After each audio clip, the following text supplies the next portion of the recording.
எனது அன்பு நேயர்களே, வணக்கம். உலகெங்கும் வாழும் பாபு சயின்டிபிக் ஆஸ்ட்ராலஜி சேனலின் கன்னிராசி அன்பர்களே, உங்களை இந்த வார ராசி பலன்களுக்கு அன்போடு வரவேற்கின்றேன். ஏப்ரல் மாதம் 7 2025 முதல் 13 ஏப்ரல் 2025 வரை தமிழிலே கலியுகம் குரோதி வருடம் பங்குனி மாதம் 24 முதல் 30 முடிய இந்த வருடமானது, அதாவது தமிழ் வருடமானது, குரோதி வருடமானது இதனோடு இந்த வாரத்தினோடு முடிவடையக்கூடிய இந்த 7 நாட்களுக்கான கிரகங்கள் தரக்கூடிய ராசி பலன் அற்புதத்தை, அதோடு கூட இந்த ஒவ்வொரு நாளுக்குமான திதி நட்சத்திரங்கள் தரக்கூடிய சிறப்பையும் இந்த பதிவிலே காண்போம். இதுவரை சப்ஸ்கிரைப் செய்யாத அன்பர்கள் சப்ஸ்கிரைப் செய்து பெல் பட்டன் நோட்டிபிகேஷன் பட்டனை ஆன் செய்து தொடர்ந்து இணைந்திருக்க அன்போடு வேண்டுகின்றேன். வார ராசி பலன் என்பதை பொறுத்து சந்திரன் மிக மிக முக்கியத்துவம் பெறுவார். சந்திரன் இந்த வாரத்தை பொறுத்தவரை ஏப்ரல் 7 மற்றும் 8 கடக ராசியிலே நீச்ச செவ்வாயோடு இணைந்த சந்திரமங்கல யோகத்தோடு உங்களுக்கு ஒரு அற்புதமான லட்சுமி கடாட்சத்தை ஏற்படுத்தி தரக்கூடிய அமைப்பை தருகிறார். அது மட்டுமல்லாமல் அதற்கு அடுத்ததாக தொடர்ந்து ஏப்ரல் 9 மற்றும் 10 சிம்ம ராசியிலே செல்லக்கூடிய அந்த சந்திரனானவர் அந்த ராசிக்கு, அதாவது சந்திரன் இருக்கக்கூடிய நிலைக்கு முன்னும் பின்னும் இரு அசுபர்கள் இருக்கும் போது அந்த பாவகத்தை கட்டுப்படுத்தக்கூடிய அமைப்பிலே சந்திரனானவர் அதிக யோகத்தை, அதாவது ஆசைப்படக்கூடிய யோகத்தை, பேராசையை, எப்படியாவது ஒரு செயலை வெற்றி பெற்று விடலாம் என்று பாவம் செய்து கூட ஒரு செயலை வெற்றி பெற வேண்டும், வெற்றி பெற்றே ஆக வேண்டும் என்ற ஒரு சிந்தனையை கூட தந்து விடுவதற்கான வாய்ப்பு. ஆகையினாலே அடுத்தவர் பொருள் மீது ஏதேனும் ஒரு நாட்டம், எப்போதுமே அடுத்தவர் வைத்திருக்கக்கூடிய பொருள் போல நாமும் பெற வேண்டும் என்று நினைத்து உழைப்பது என்பது உயர்வை தரும்.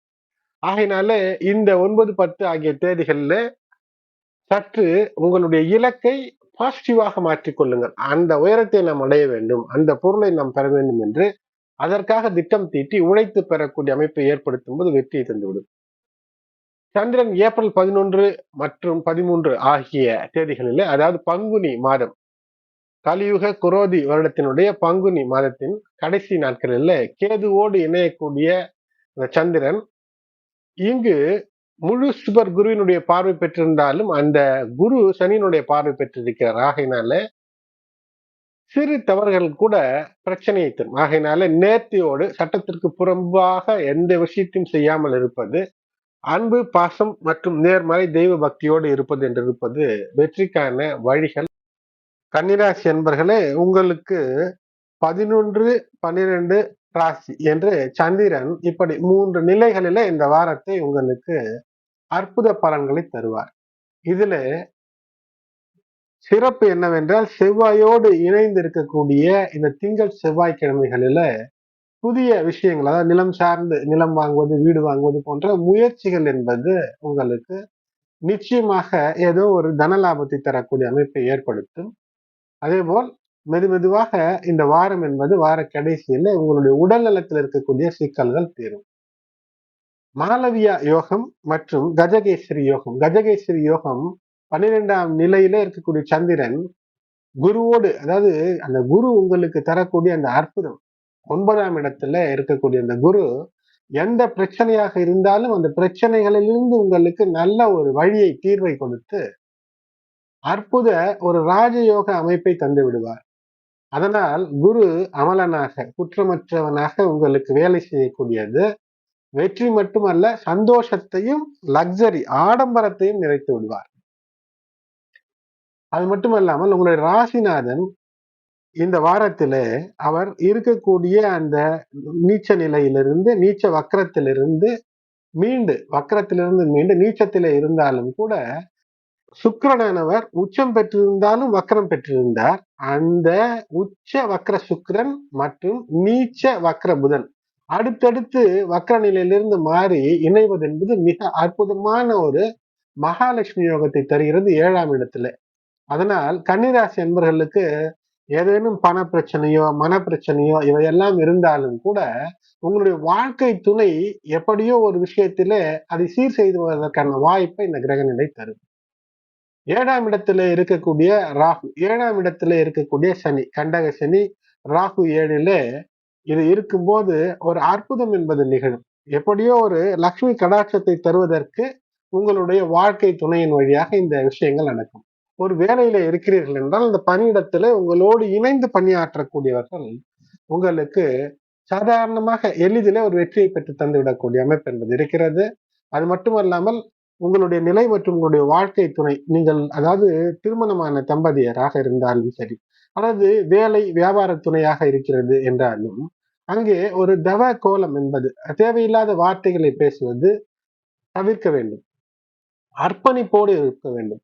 சுயநலம் இல்லாமல் இருக்கும்போது இது மிகப்பெரிய வெற்றியை தந்து விடுவதாக இருக்கும். ஏனென்றால் சனியும் சுக்கிரனும் இணைந்து கேதுவை பார்ப்பதும், இந்த கேது இதே நிலை எதிர்நிலையை பார்ப்பதும், இந்த கேதுவிற்கு குரு பார்வை, குருவிற்கு சனி பார்வை என்று இப்படி ஒன்றோடு ஒன்று தொடர்பு கொண்டு இந்த 9ஆம் இடத்துல இருக்கக்கூடிய குரு உங்களுக்கு அமலத்தை, அதாவது குற்றமற்ற நிலையை, எந்த பிரச்சனை என்றாலும் அதிலிருந்து விலக்கி ஒரு அற்புதத்தை தந்து விடுவார். உங்களுக்கு உடல் பிரச்சனை மனப்பிரச்சனையினால் வரும், மனப்பிரச்சனை உடல் பிரச்சனையினால் வரும். ஆகையினால் அவற்றை தீர்ப்பதற்கு உங்களுடைய நிலைகளை சரியாக புரிந்து கொண்டு மன அழுத்தம் இன்றி ஒவ்வாமை ஏற்படுத்தக்கூடிய உணவுகளை அகற்றி சிறப்பாக இருப்பதற்கான வழிகளை தேடும் போது வெற்றி என்பது நிச்சயமாக இருக்கும். உங்களுடைய ராசிக்கு 9ஆம் வீட்டிலே குரு, ஆகையினாலே அர்ப்பணிப்பு இருக்கும்போது வெற்றிக்கான இந்த வழிகள் இருக்கும். உங்களுடைய வாழ்க்கை துணை உங்களுக்கு பல நிலைகளிலே உதவி செய்யக்கூடிய அமைப்பு என்பது இருக்கும். வீட்டிலே மகிழ்ச்சியான சூழ்நிலை இந்த வாரம் உங்களுக்கு ஏற்படக்கூடிய அமைப்பை இந்த கிரகநிலைகள் ஏற்படுத்துகிறது. மெதுவாக உங்களுக்கு ஏதேனும் பிரச்சனைகள் இருந்தால் அந்த பிரச்சனைகள் எல்லாம் கரைந்து காணாமல் போகக்கூடிய வாரமாக இது அமைகிறது.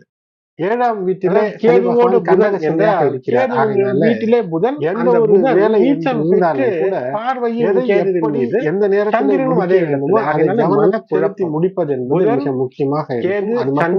குருவினுடைய வேலையிலே சிறப்பும் சனி பகவானுடைய சிறப்பின் காரணமாக சரிக்கினால புகழ்ச்சியும் நல்ல ஆழத்தில் தள்ளிவிட்டு விடக்கூடிய அந்த பிரச்சனையும் இருக்கிறது. வருமானம் உயர்வு இந்த முதல் அதிகப்படியான சரியாக இருந்தால் உயர்த்துவதும் சரியில்லை என்று அது இந்த வாரத்தில் அந்த அமைப்பை தருகிறது இருக்கிறது. ஆகையினால் கவனம். இந்த நேரத்தில்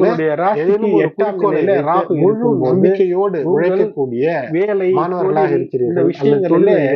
சற்று கவனம் குறைய அந்த கவனச்சிதறலுக்கு பல காரணம் போராடி மனதை ஒருமுகப்படுத்தி தியானம் யோகா போன்றவற்றில் ஈடுபட்டு அதை விடாமுயற்சியில் இருக்கும் போது பிரச்சனைகளே மாணவர்களாக இருக்கிறீர்கள்.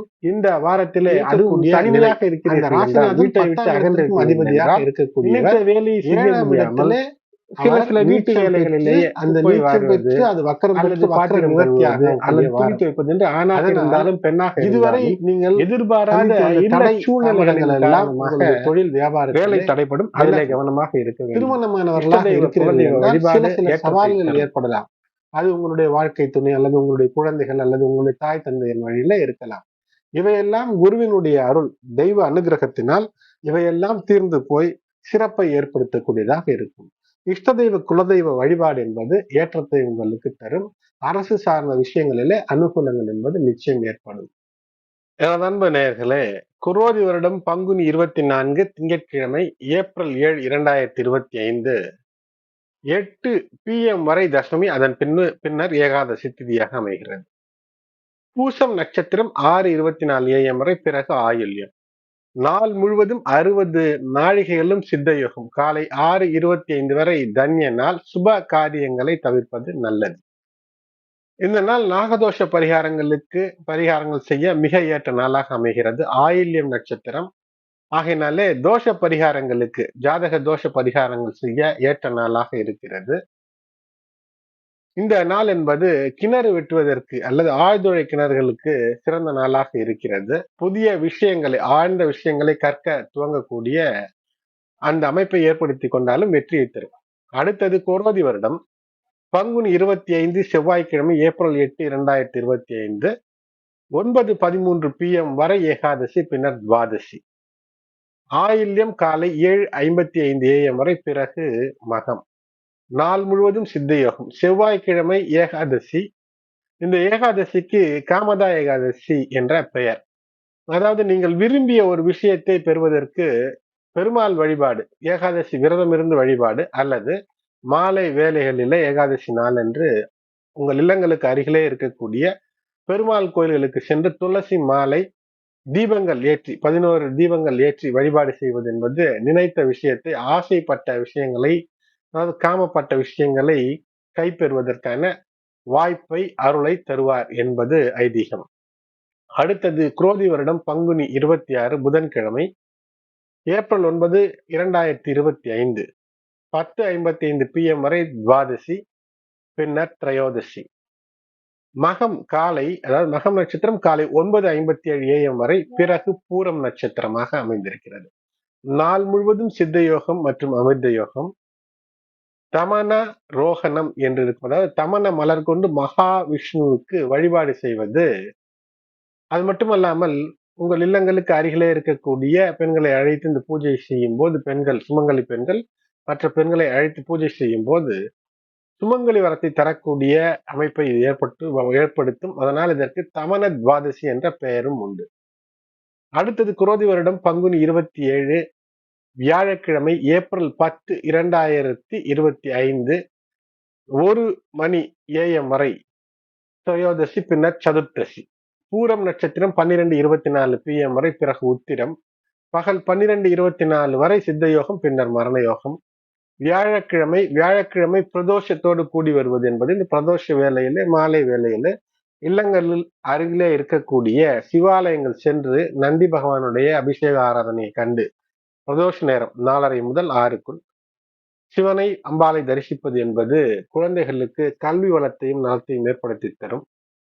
இந்த நாள் மகாவீரர் ஜெயந்தி, மன்மத திரையோதசி என்ற இந்த நாளுக்கான சிறப்பும் உண்டு. மதனகாம திரையோதசி என்ற பெயரும் உண்டு. அம்பாள் வழிபாடு, சிவன் கோயில்களிலே அம்பாளுக்கு கமல மலர்கள், மறிக்கொழுந்து மலர்களை கொண்டு வழிபாடு செய்வது. அனங்க திரையோதசி என்ற பெயரும் இருக்கிறது. அதாவது ரதி மன்மதன் சிலை வைத்து எங்கு கோயில்கள் இருக்கிறதோ அங்கு சென்று பூஜை செய்வது, அல்லது இல்லத்திலேயே பெருமாளுக்கு இருபுறமும் கரும்பு வைத்து, கரும்பையே ரதி மன்மதனாக நினைத்து பூஜை, மறிக்கொழுந்து மலர் வைத்து பூஜை செய்வது என்பது திருமணம் கைகூடக்கூடிய அந்த அமைப்பை ஏற்படுத்தி தரும். அடுத்ததாக குரோதி வருடம் பங்குனி 28 வெள்ளிக்கிழமை, ஏப்ரல் 11, 2025 அடுத்த நாள் காலை 3:21 AM வரை சதுர்த்தசி, பின்னர் பௌர்ணமி. உத்திரம் நட்சத்திரம் 3:10 PM வரை, பிறகு ஹஸ்தம் நட்சத்திரம். நாள் முழுவதும் சித்த அமிர்த யோகம். முழு சுப முகூர்த்த நாளாக வெள்ளிக்கிழமை, ஏப்ரல் 11, 2025 அமைகிறது. எல்லா சுப காரியங்களும் செய்வதற்கு ஏற்ற நாளாக இருக்கிறது.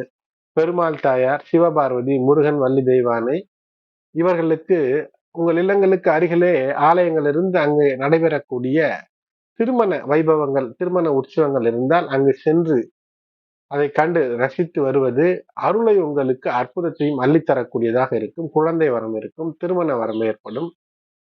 அது மட்டுமல்லாமல் இந்த நாளிலே புதிய நல்ல விஷயங்களை துவக்க சிறப்பான நாளாக அமைகிறது. திருமணம், ஜாதக பரிவர்த்தனை போன்ற எல்லா சுப நிகழ்வுகளுக்கும் இந்த நாள் ஏற்றதாக அமைகிறது, வெள்ளிக்கிழமை. அடுத்தது குரோதி வருடம் பங்குனி 29 சனிக்கிழமை, ஏப்ரல் 12, 2025 மறுநாள் அதிகாலை 5:52 AM வரை பௌர்ணமி, பின்னர் பிரதமை. ஹஸ்தம் நட்சத்திரம் 6-7 மணி வரை, பிறகு சித்திரை. நாள் முழுவதும் பௌர்ணமி திதியாக இருக்கிறது. மரண யோகம். சுப காரியங்களை தவிர்க்க இந்த நாளிலே தவிர்க்க வேண்டும். பௌர்ணமி பூஜை செய்ய ஏற்ற நாள். சத்திய நாராயண பூஜை நடைபெறக்கூடிய இல்லங்களுக்கு அருகிலே இருக்கக்கூடிய கோயில்களுக்கு சென்று அதை கண்டு வழிபட்டு வருவது உங்களுக்கு குடும்பத்திலே அமைதியை ஏற்படுத்தும், செல்வ சிறப்பையும் செழிப்பையும் ஏற்படுத்தி தரும். இந்த நாள் சர்வ தேவ தமனம் என்று சொல்வார்கள். அதாவது எல்லா தெய்வங்களுக்கும் தமன மலர் வைத்து வழிபாடு செய்ய ஏற்ற நாளாக இருக்கும். இறை காரியங்களை மட்டும், தெய்வ காரியங்களை மட்டும் செய்வதற்கு இது ஏற்ற நாளாக இந்த நாள் அமைகிறது. அடுத்தது குரோதி வருடம் பங்குனி 30 ஞாயிற்றுக்கிழமை, ஏப்ரல் 13, 2025 திதி பிரதமையாக இருக்கிறது. சூரியோதயத்திற்கு முன்பிலிருந்தே பிரதமை, இந்த நாள் முழுவதும் பிரதமை, அடுத்த நாள் துவங்கும் போதும் பிரதமை இருக்கும். நட்சத்திரம் சித்திரை நட்சத்திரம் 9:10 PM வரை, பிறகு சுவாதி நட்சத்திரம். நாள் முழுவதும் பிரதமை, சித்த யோகம், அதன் பின்னர் மரண யோகம். சித்த யோகம் 9:10 PM வரை. இந்த நாள் இஷ்ட தெய்வ குலதெய்வ வழிபாடு செய்ய ஏற்ற நாள். இல்லங்களுக்கு அருகிலே இருக்கக்கூடிய இஷ்ட தெய்வ குலதெய்வ கோயில்களுக்கு சென்று தீபமேற்றி வழிபாடு செய்வது என்பது வெற்றிக்கான வழிகளை தரும். மேலும் இந்த நாள் சூரியன் வழிபாட்டிற்கு ஏற்ற நாளாக அமைகிறது. ஈஸ்டர் டே, பாம் சண்டே, குருத்தோலை திருவிழா என்றெல்லாம் சொல்லப்படக்கூடிய நாளாக இது அமைகிறது. இந்த நாளிலே சோடசக்கலை நேரம் என்ற அந்த அற்புத நேரம் என்பது அதிகாலை 4:52 AM முதல் 6:52 AM வரை அமைகிறது. கிட்டத்தட்ட அதிகாலை 5 முதல் 7 மணி வரை அமைகிறது. இந்த நாளில மேஷ ரவி, அதாவது சூரியன் மேஷத்திற்கு செல்லக்கூடிய நேரம் என்பது 3:21 அவர் மேஷ ரவிக்கு 3:21 AM மேஷ ராசிக்கு சூரியன் பெயர்ச்சி. அதனால் புதிய வருட தமிழ் வருட பிறப்பாக அமைகிறது. விஸ்வாவசு வருடமாக மாறக்கூடிய நாள். சூரியன் குரோதி வருடத்தை முடித்துக் கொண்டு புதிய வருடத்திற்குள் நுழைகிறார். இந்த நாள் இஷ்ட தெய்வ குலதெய்வ வழிபாடு, தீபமேற்றி வழிபாட்டிற்கு சிறந்த நாளாக அமைகிறது. திருதினஸ்பிற்கு, அதாவது ஒரே திதி 3 நாட்கள் வருவது தான தர்மங்கள் செய்வதற்கு மிக ஏற்ற நாள். இந்த நாளிலே உங்களுக்கு முடிந்த அளவிற்கு தேவையானவர்களுக்கு தான தர்மங்களை செய்வது என்பது சிறப்பை ஏற்படுத்தும். இந்த வாரத்தை பொறுத்தவரை சந்திராஷ்டம் அடையக்கூடிய ராசிகள் என்று பார்க்கும்போது தனுசு, மகரம், கும்பம், மீனம் சந்திராஷ்டமத்திலே இருக்கும். ஆகையினால இந்த ராசி நட்சத்திரத்திற்குள் அடங்கி இருப்பவர்களிடம் சற்று அனுசரணையாக இருப்பது, அவர்களோடு பயணம் செய்யும்போது சற்று எச்சரிக்கை கூடுதலாக இருப்பது வெற்றியை ஏற்படுத்தி தரும். அன்பு நேயர்களே, பதிவு பயனுள்ளதாக இருந்தால் லைக் செய்யுங்கள், சப்ஸ்கிரைப் செய்யுங்கள், தொடர்ந்து இணைந்திருங்கள். மற்ற உங்களுடைய உற்றார் உறவினர் நண்பர்களுக்கும் இந்த பதிவினை ஷேர் செய்யுங்கள். நன்றி.